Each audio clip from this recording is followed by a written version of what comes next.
here. I'm here in my office today and I've decided to face a monster, something that has been bothering me for so long. I had it organized, it became unorganized, and I have to tackle it. So let me show you what I'm talking about. What I'm talking about is my closet here. This is a closet in my office that my husband lovingly put shelves in for me. And I just have too much junk in here. This is one of those rolling carts from IKEA. And a lot of times it sits here next to my desk. But it's just so much junk, and I just can't even begin to tell you. Obviously you can see that this is not working. So this is what I'm going to tackle today. So let's see how long it takes. Essential items: a stool, a fan. I'm going to turn my TV on in a minute. I have a table to put stuff on, and I have a bin to put stuff in that I'm not keeping. So there are my tools, and notice I don't have any organizational items to use for this because I don't want to add to it. I don't want to organize. I want to get rid of. That's kind of my goal today, is to see how much of this stuff I really don't need. Decisions. That's all this is delayed decisions. What to do with it. Today, I'm just... Okay, I finished the closet. It did not take me but about an hour. It really wasn't that hard. I organized everything. I know where everything is exactly. Yeah, a lot of it I kept the way I had already organized it. Down there, when I redo my room, the walls and everything, that's a bunch of decoration things that I'm not sure about yet. And once I'm finished with this room, that will all either be on the wall or in the Goodwill. Over here I have trash. I have one thing to put somewhere else. Got one bag for the Goodwill, and these are just empty bags. I thought I was going to need so much stuff, and I just didn't. I didn't really even use this table. So that's a good thing. So I'm going to fit in here. This is a project I'm working on, and this is my book notes for the book I'm working on. So that's good, and that will slide back in there, but looks so much neater once I finish my project. But it's nice to have a place to place your project and then tuck it away in there and not have it out in the open by my desk. I'm also going to sit down right now and go through these cards and things, and I'm going to start saving some of my favorite cards from people because they just mean a whole lot. And if you've ever sent me a card, I'm so happy and thankful that some of you have done that. It means a lot.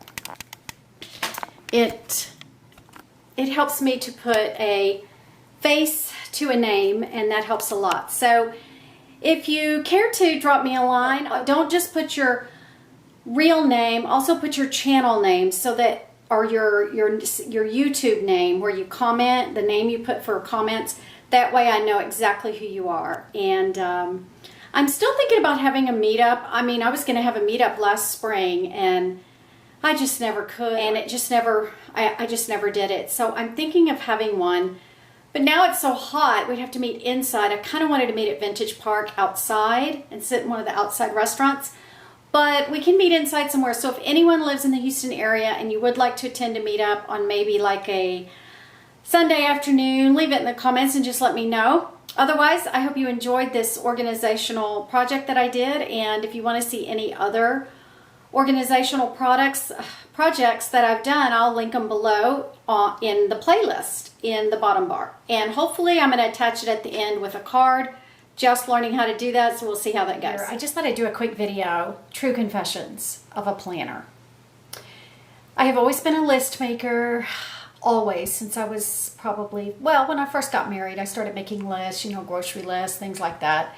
Other than that, in high school and everything, I just kept everything in my head, but there wasn't a whole lot that I cared about, like homework and tests. I just kind of winged it all and got by just fine, but later in life that just doesn't work. Well, once I had kids, I went through all these different ways of planning, and the best one I ever had was a calendar that slipped in my purse. It was like, oh gosh, you've seen them everywhere. They're on sale this time of year when school's about to start. They're just a little bitty purse-sized calendar with only monthly views with little squares, and I ran my life through that.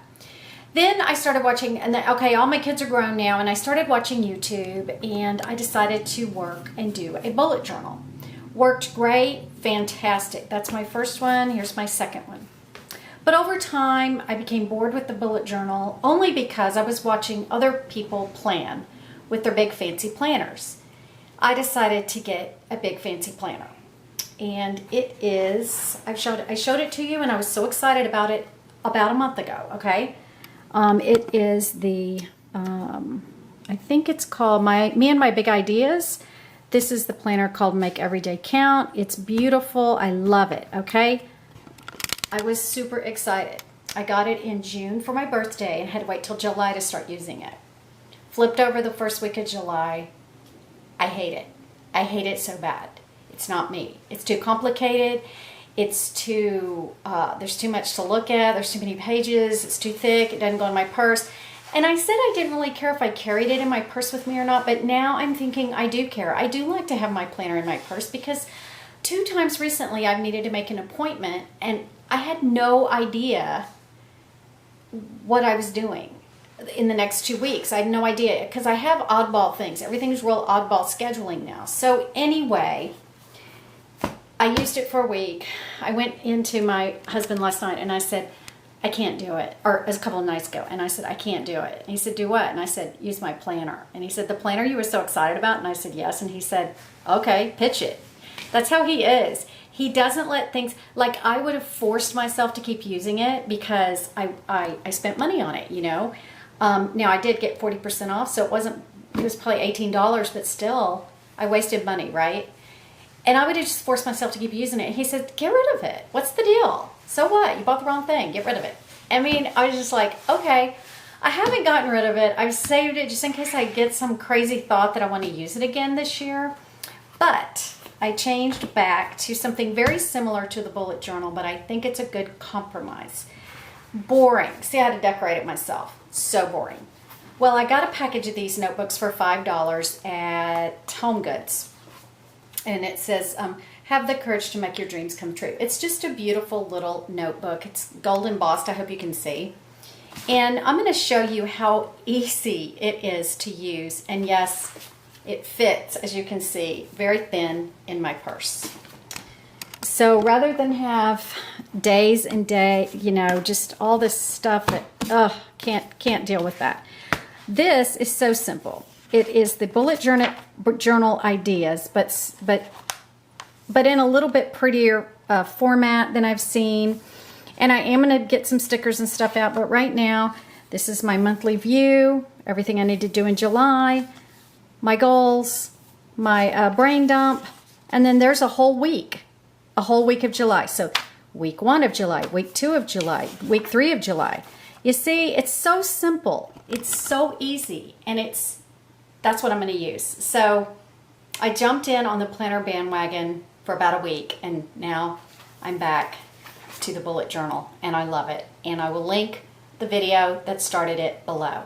And yeah, that's it. See you later.